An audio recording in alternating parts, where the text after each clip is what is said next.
வணக்கம். இந்திய நேரப்படி காலை 6 மணி ஜெம் தலைப்புச் செய்திகள். கடந்த ஆண்டை போல் இந்த ஆண்டும் ஆகஸ்ட் 15ஆம் தேதியன்று தேசிய கொடியுடன் செல்ஃபி எடுக்க வேண்டும். சமூக வலைதளங்களில் பகிரவும். பிரதமர் நரேந்திர மோடி அழைப்பு.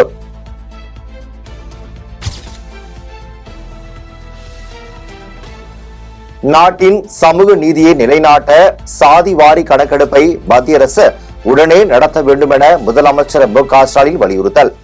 இந்தியாவில் பின்தங்கிய சமூகத்தின் விகிதாச்சாரத்தை தெரிந்து கொள்ள சாதிவாரி கணக்கெடுப்பை நடத்துமாறு வலைப்பதிவு.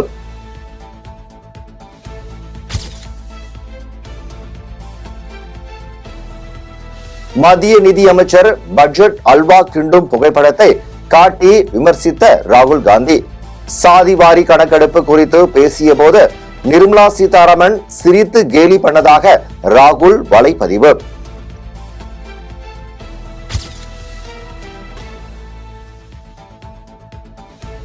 இலங்கை சிறையில் வாடும் மீனவ குடும்பங்களுக்கான உதவித்தொகையை உயர்த்தி முதலமைச்சர் மு.க. ஸ்டாலின் உத்தரவு.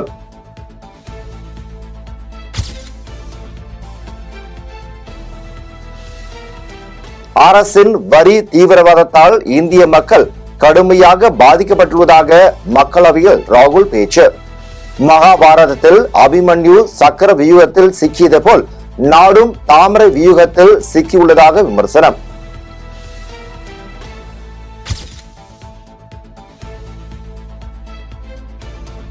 மேகதாது திட்டத்தால் கர்நாடகை விட தமிழகத்திற்கு தான் அதிக பயன்.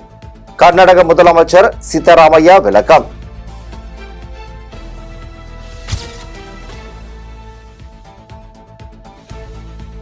கர்நாடக முதலமைச்சர் சித்தராமையா பதவி விலக கோரி ஆகஸ்ட் 3ஆம் தேதி முதல் 7 நாள் பாத யாத்திரை.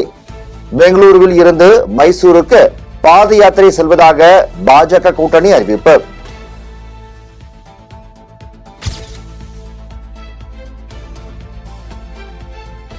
மேட்டூர் கிழக்கு மற்றும் மேற்கு கால்வாயில் பாசனத்திற்கு தண்ணீர் திறக்க வேண்டும். அதிமுக பொதுச் செயலாளர் எடப்பாடி பழனிசாமி வலியுறுத்தல்.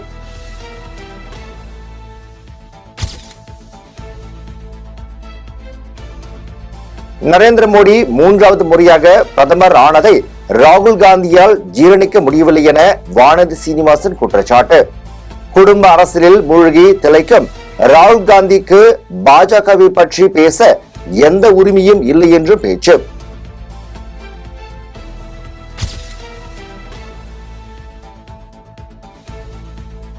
அனைத்து உலக முத்தமிழ் முருகன் மாநாட்டின் இலட்சினை வெளியிட்டார் இந்து சமய அறநிலைத்துறை அமைச்சர் சேகர்பாபு. தமிழ் கடவுள் என்று போற்றப்படுகின்ற முருகனுக்கு பல்வேறு சிறப்புகளை செய்து வருகின்ற ஆட்சி திராவிட மாடல் ஆட்சி என்றும் பேச்சு. ஏன் இந்த மாநாட்டை கையில் எடுக்கிறோம் என்று பல வகையில் பல கேள்விகள் கேட்கப்படலாம். தமிழுக்கு பெருமை சேர்க்கின்ற அரசு இந்த அரசு.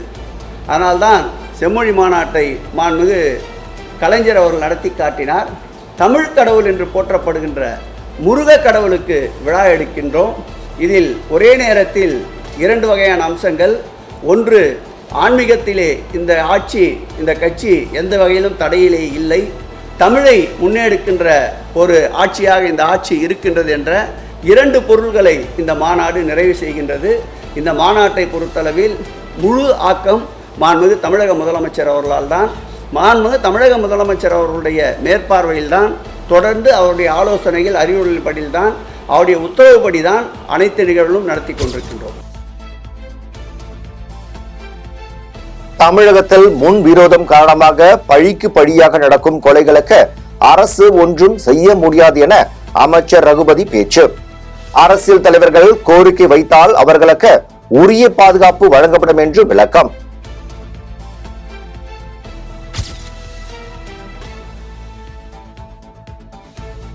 பொது சொத்துக்கு சேதம் விளைவித்ததாக 2015ஆம் ஆண்டில் தொடரப்பட்ட வழக்கில் கடலூர் நீதிமன்றத்தில் அமைச்சர் சிவசங்கர் நேரில் ஆஜர். இவ்வழக்கு விசாரணைக்கு வரும் ஆகஸ்ட் 3ஆம் தேதிக்கு ஒத்திவைக்கப்பட்ட நிலையில் செய்தியாளரை சந்தித்த அமைச்சர் போக்குவரத்து துறை தனியார் மயமாக்கப்படவில்லை என்று விளக்கம். தனியார் மயமாக்குவது என்பது நிச்சயமாக கிடையாது. இது மிக தெளிவான செய்தி. 7,200 பேருந்துகள் வாங்கப்படுகிறது. மாண்புமிகு முதலமைச்சர் அவர்கள் நிதி ஒதுக்கி இருக்கிறார்கள். அது வாங்குகின்ற நடவடிக்கை துவங்கி நாடாளுமன்ற தேர்தலுக்கு முன்பாக 1000 புதிய பேருந்துகள் மக்களுடைய பயன்பாட்டுக்கு வந்துவிட்டது. இப்பொழுது ஒரு 300 புதிய பேருந்துகள் ஒவ்வொரு மாவட்டத்திலும் மக்கள் பயன்பாட்டிற்கு துவக்கி வைக்கப்பட்டுக் கொண்டிருக்கிறது. எனவே தனியார் மயமாக்குவது என்று முடிவெடுத்துவிட்டால் அந்த 7,200 பேருந்துகளையும் ஒட்டுமொத்தமாக ஒரே மாதத்தில் தனியாரை கொண்டு வர முடியும். இதை அரசு வாங்க வேண்டிய தேவையில்லை. எனவே அரசு இதை வாங்குகின்ற போது தனியார் மயமாக்கல் என்ற கேள்வியே எழாது. இன்னொரு புறம் ஓட்டுநர் நடத்துனர் பணிக்கு எடுக்கின்ற நடவடிக்கை நாடாளுமன்ற தேர்தலுக்கு முன்பாக துவங்கி அரசு விரைவு போக்குவரத்து கழகத்தில் 682 பேர் பணிக்கு எடுக்கப்பட்டு விட்டார்கள். அவர்கள் பணியிலும் சேர்ந்து விட்டார்கள். மற்ற போக்குவரத்து கழகங்களுக்கு பணிக்கு எடுப்பதற்கான நடவடிக்கை நாடாளுமன்றத்திற்கு தேர்தல் நடைமுறை முடிவதற்காக காத்திருந்து இப்போது முடிவடைந்திருக்கிறது. அதற்கான பணிகள் துவங்கி இருக்கின்றன. எனவே விரைவில் அந்த பணியாளர்களும் பணிக்கு எடுக்கப்பட இருக்கிறார்கள். மூக்கில் இரத்த கசிவு ஏற்பட்டதால் மருத்துவமனையில் சிகிச்சை பெற்று வீடு திரும்பினார் மத்திய அமைச்சர் HD குமாரசாமி.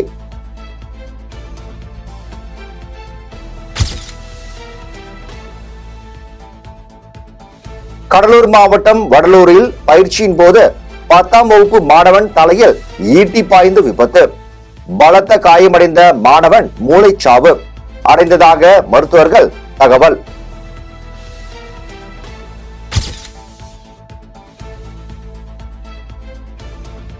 ஸ்ரீரங்கத்தில் அரசு உதவி பெறும் ஆண்கள் மேல்நிலைப் பள்ளியில் +2 மாணவர்களுக்கிடையே மோதல். மாணவன் திடீரென கத்தியால் தாக்கியதில் சக மாணவன் மற்றும் சமாதானப்படுத்த முயன்ற ஆசிரியர் படுகாயம்.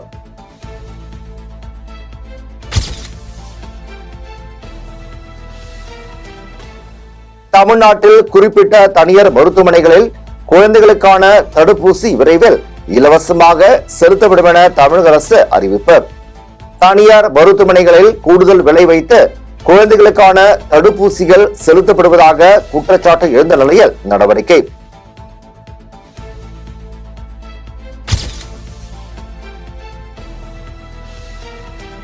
வருமான வரி கணக்கு தாக்கல் செய்ய நாளை இறுதி நாள். பிடித்தம் செய்யப்பட்ட வரி பணத்தை திரும்ப பெற தவறான தகவல் தருவது தண்டனைக்குரிய குற்றம் என எச்சரிக்கை.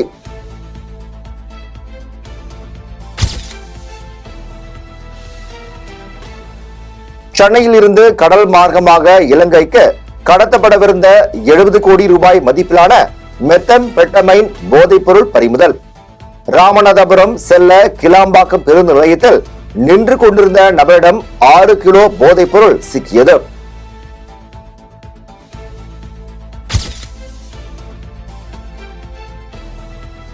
வெள்ளப்பெருக்கால் குற்றால அருவியில் குளிக்க தடை விதித்ததால் தனியார் நீர்வீழ்ச்சிகளுக்கு படையெடுத்த சுற்றுலா பயணிகள். திடீர் ஆய்வுக்கு பின்னர் ஆயிரக்கணக்கான சுற்றுலா பயணிகளை வெளியேற்றி தனியார் நீர்வீழ்ச்சிகளுக்கு நிரந்தரமாக பூட்டு போட்ட அதிகாரிகள்.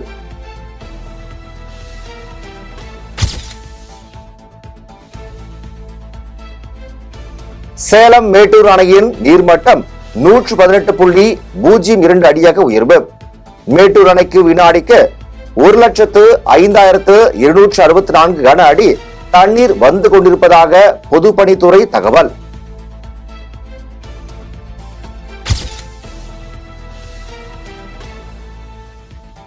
இந்தியா மற்றும் தெற்கு ஆசியாவிலேயே முதல் முறையாக சென்னையில் இரவு நேர ஃபார்முலா 4 கார் பந்தயம் ஆகஸ்ட் 30ஆம் தேதி முதல் செப்டம்பர் 1ஆம் தேதி வரை நடைபெறும் என அறிவிப்பு.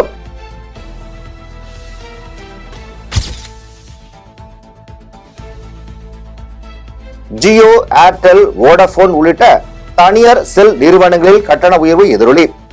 BSNL சேவைக்கு மாறியவர்களின் எண்ணிக்கை 30 லட்சமாக உயர்வு.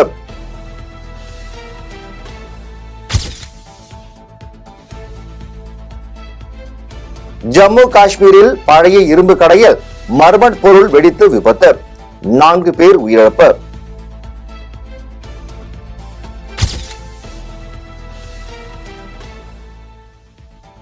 பெங்களூருவில் 2700 கிலோ நாய் இறைச்சி பறிமுதல் செய்யப்பட்டதாக கூறப்படும் விவகாரத்தில் திருப்பம். அவை ஆட்டிறைச்சி என கர்நாடக உள்துறை அமைச்சர் பரமேஸ்வர் விளக்கம்.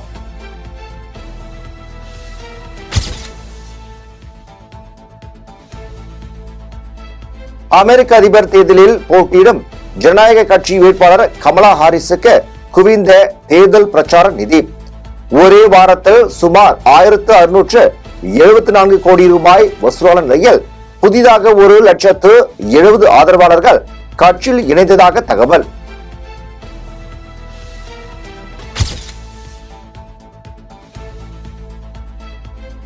சவுக் சங்கருக்கு நிபந்தனை ஜாமீன் வழங்கி மதுரை போதை தடுப்பு சிறப்பு நீதிமன்றம் உத்தரவு.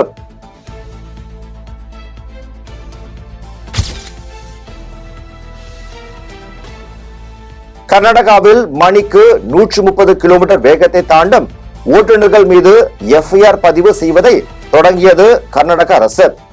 உச்ச நீதிமன்ற உத்தரவுப்படி கர்நாடகாவில் தொடக்கம்.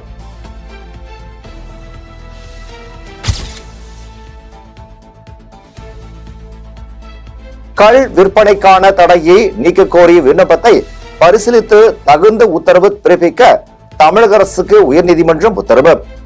மதுபானங்களை சூப்பர் மார்க்கெட்டில் ரேஷன் கடைகளில் விற்க அனுமதி வழங்க வேண்டும் என்ற கோரிக்கையும் பரிசீலிக்க உத்தரவு.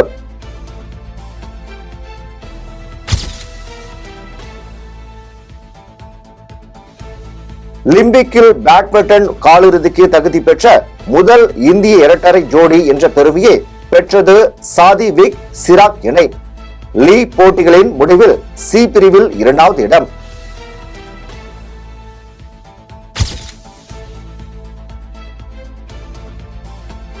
பாரிஸ் ஒலிம்பிக் பேட்மிண்டன் ஆடவர் ஒற்றையர் பிரிவு லீக் போட்டி இந்தியாவின் லக்ஷ்யா சென் வெற்றி.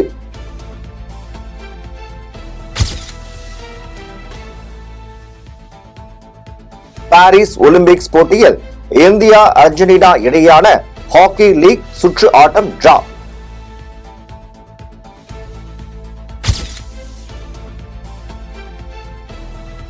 வரும் நவம்பர் 1ஆம் தேதியிலிருந்து தமிழ் சினிமா படப்பிடிப்புகளை நிறுத்தி வைக்க முடிவு.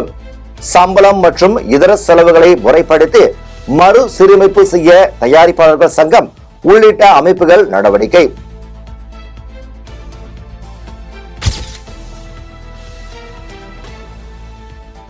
நடிகர் தனுஷை வைத்து புதிய திரைப்பட பணிகளை துவங்கும் முன் தங்களிடம் தயாரிப்பாளர் கலந்தாலோசிக்க வேண்டும் என தமிழ் திரைப்பட தயாரிப்பாளர் சங்கம் அறிவுறுத்தல்.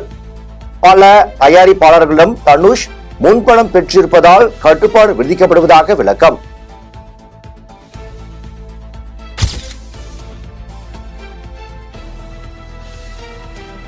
நடிகர் தனுஷை வைத்து படம் தயாரிப்பது தொடர்பாக தன்னிச்சையாக தயாரிப்பாளர் சங்கம் முடிவெடுத்து இருப்பதாக நடிகர் சங்கம் பொருளாளர் கார்த்திக் கருத்து. நடிகர் தனுஷ் மீது இதுவரை எந்த புகாரும் நடிகர் சங்கத்திற்கு தெரிவிக்கவில்லை என்று பேட்டி.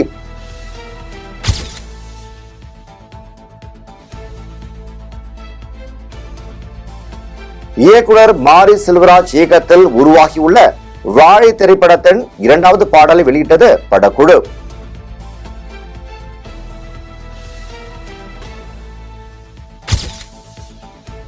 இத்துடன் ஜெம் செய்திகள் நிறைவடைகின்றன. மீண்டும் ஜெம் செய்திகள் காலை 8:30 மணிக்கு. உடனுக்குடன் செய்திகளை காண GemLive.tv என்ற இணையதளத்தில் இணைந்திருங்கள். நன்றி, வணக்கம்.